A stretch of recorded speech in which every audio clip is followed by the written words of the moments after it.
আসসালামু আলাইকুম বন্ধুরা, কেমন আছেন সবাই? আশা করি সবাই ভালো আছেন, সুস্থ আছেন। আলহামদুলিল্লাহ আমরাও খুব ভালো আছি, সুস্থ আছি। সোনালী রান্নাঘর অ্যান্ড ব্লগ চ্যানেলে আপনাদের প্রত্যেকে স্বাগত জানাই। আজকে আমি আবারও একটা ইউনিক রেসিপি নিয়ে চলে এসেছি, যেটা দেখতেও খুব সুন্দর হবে আর খেতেও কিন্তু দুর্দান্ত হবে। দেখুন, লোভনীয় স্বাদের একটা রেসিপি নিয়ে চলে এসেছি।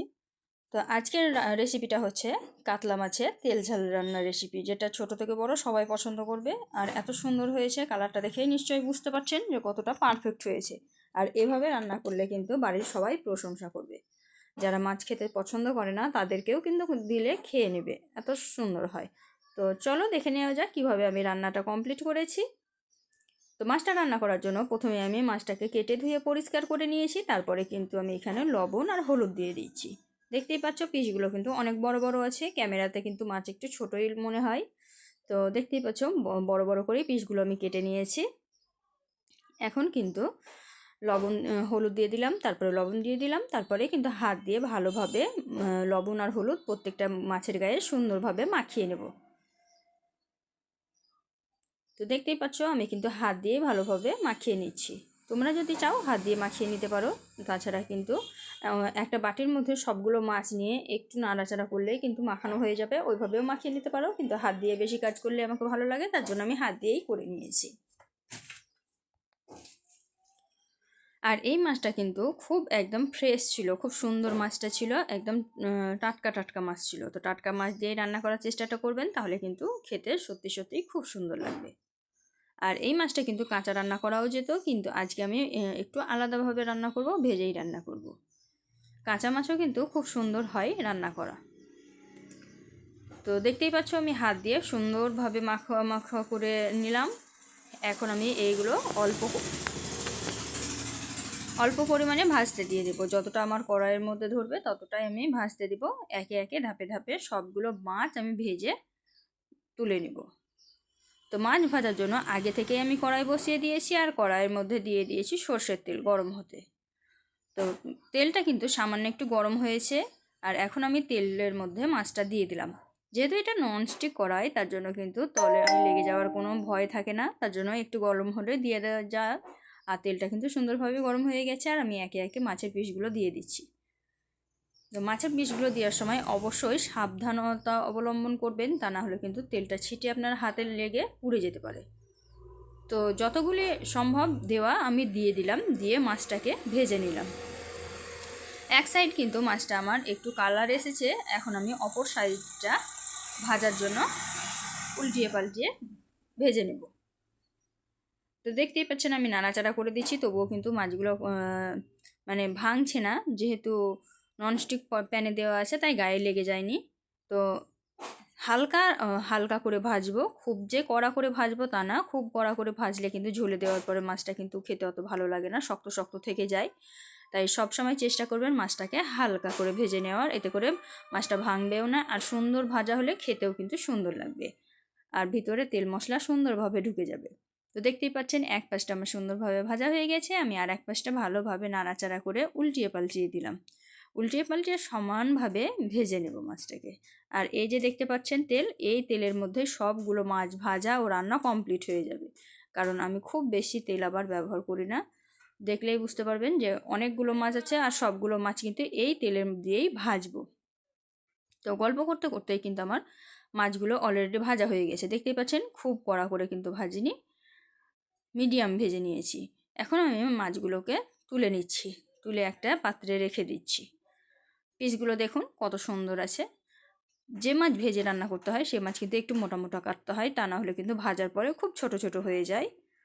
তা আমি একটু মোটা মোটা করে কেটে নিয়েছিলাম, দেখতেও কিন্তু মাশাআল্লাহ অনেক সুন্দর লাগছে ভাজাটাই। আর সব মাছ ভেজে নেওয়ার পরে এতটুকু তেল আছে, এই তেলের মধ্যে আমি মশলাটা কষিয়ে নেব। তো তার জন্য আমি প্রথমেই দিয়ে দিচ্ছি আদা, রসুন আর জিরা বাটা। আমি কিন্তু প্রত্যেকটা সবজিতে বা মাছে মাংসতে জিরা খেতে খুব পছন্দ করি, কারণ জিরার ফ্লেভার আমাকে খুব ভালো লাগে।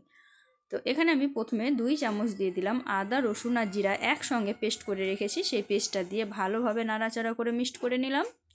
আর এখন আমি এর মধ্যে দিয়ে দিব পেঁয়াজ বাটা।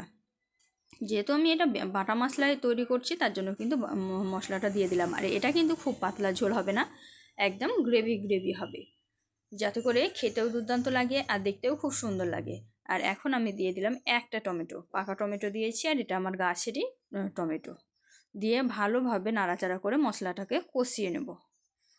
তো দেখতেই পাচ্ছ আমি ভালোভাবে মিক্সড করে দিয়েছি। সমস্ত মশলা সুন্দরভাবে মিক্সড করা হয়ে গেছে। আর এখন আমি এখানে দিয়ে দিলাম এলাচ, দারচিনি আর তেজপাতা। অল্প পরিমাণে দিবেন, অল্প পরিমাণেই দিয়েছি। তেজপাতাটা 3টা দিয়েছি, বাকি সব একটা একটা করে দিয়ে দিয়েছি। তারপরে আমি একটু নাড়াচাড়া করে রেস্টে রেখেছিলাম। তো দেখতেই পাচ্ছেন মশলাটা কিন্তু সুন্দরভাবে আমার হয়ে যাচ্ছে, কারণ পাশে পাশে তেল ছাড়তে শুরু করে দিয়েছে। একটু ভালোভাবে যদি লক্ষ্য করেন তাহলে বুঝতে পারবেন। তো এখন আমি শুকনো উপকরণগুলো অ্যাড করব। তার জন্য প্রথমেই দিয়ে দিলাম লবণ। লবণ যেহেতু মাছে দিয়েছি তার জন্য কিন্তু মাছটা ঝোলে দেওয়ার সময় একটু হিসাব মতো দিতে হবে, কম করে। তারপরে দিয়ে দিলাম হলুদ গুঁড়ো।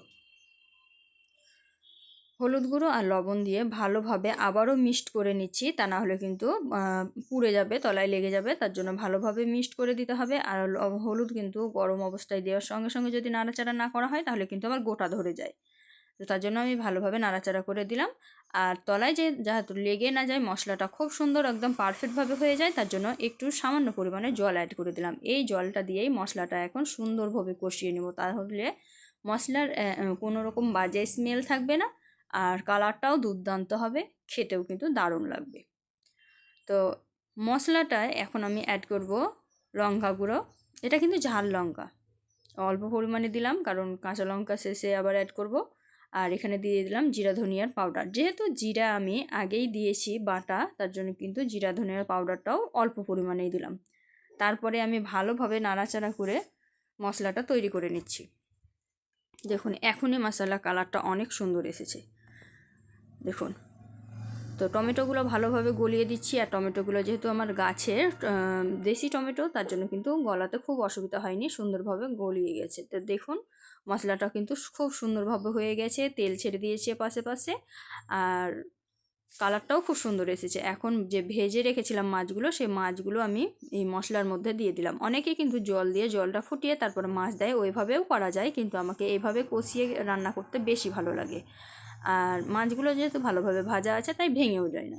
তো দেখতেই পাচ্ছেন আমি কিন্তু আলতো হাতে নাড়াচাড়া করে দিচ্ছি, আলতো হাতে একটু মশলাটা মাছের গায়ে গায়ে লাগানোর চেষ্টা করছি। তো এভাবে আপনারাও কিন্তু আলতো হাতেই করবেন।